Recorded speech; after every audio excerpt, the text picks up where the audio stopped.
One potential area where we can minimize costs in a large way is on large projects and large repairs. And that's where bidding comes in. And while we always say that the managing agent's controls on bidding exist and are probably reasonable to protect the building, we're trying to find the level of best practice guidelines, of finding specific controls that the board can put in place to make sure that we go above and beyond and get to best practices in the industry.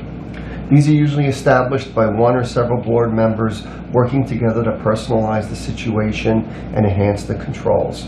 But just remember, they can be lost if there's a change on the board or a change in the property manager.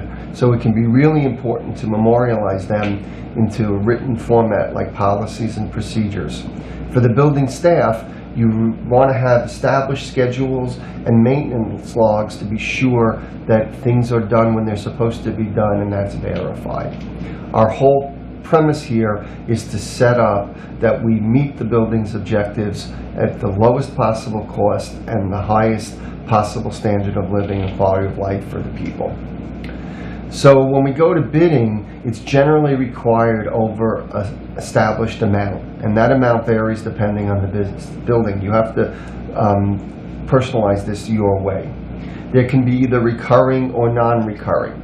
We're mostly going to be talking about non-recurring. We'll touch upon recurring a little bit at the end of the presentations. There's also a difference between supplies and services. Services can be one time, so they're pretty close, but a lot of times the services are recurring in nature, so we'll talk about that a little bit later. You always want to establish a minimum number of bidders, and that's not just that I got 3 proposals and I'm giving you the best one. It's important that you get all of the proposals and you get to look at them together, that you're not just looking at the one that somebody selected. That's been proven to be an issue in this industry. We always suggest as a strong internal control that at least one bid come from outside the usual avenues of the property manager, etc. So as a board, we suggest that you designate one bidder either from the internet. The cooperator has a guide of practitioners in their systems. You can call the Council for New York Cooperatives, use the yellow pages, contact your professionals.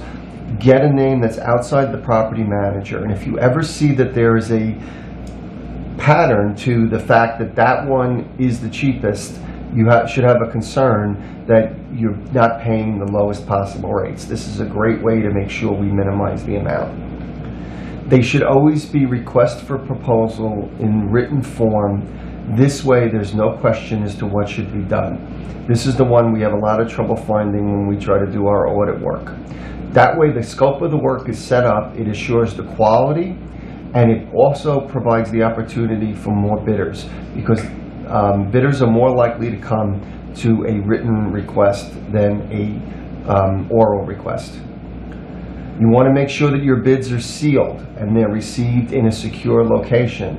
That can be the managing agent, but it should not be your property manager. So you should designate somebody else at your managing agent to get them and hold them and have them brought to the board. You should make sure there are an established number of individuals present at the opening. We want to make sure that we standardize this process as much as possible. So let's say there's a minimum of 3 people who are on the board who are there for the bid opening.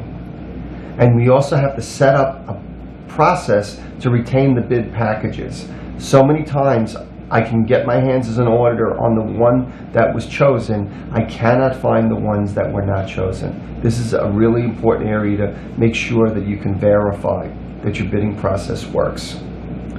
When the bids are open, there should be a bid control sheet, including the reason that the decisions were made. You don't necessarily have to take the lowest price person or bid. You should document why, and those should be signed off by the person who attended. Now, there are some things that are not subject to bidding. There are some parts on some boilers and elevator where we are stuck using one vendor and there's nothing we can do. Also, emergency can be one. So there can be exceptions, and we have to expect that. And then periodic review is important on things that are recurring. So you should, at least on an annual basis, take a look at the supplies contract you have or contractors you're using to make sure that you're getting the best possible price, that prices haven't changed. There are other kinds of contracts, such as elevator and maintenance contracts, should be evaluated. They may not be the cheapest. And also, an annual review of your professionals is a really important system to make sure that you can keep your costs down.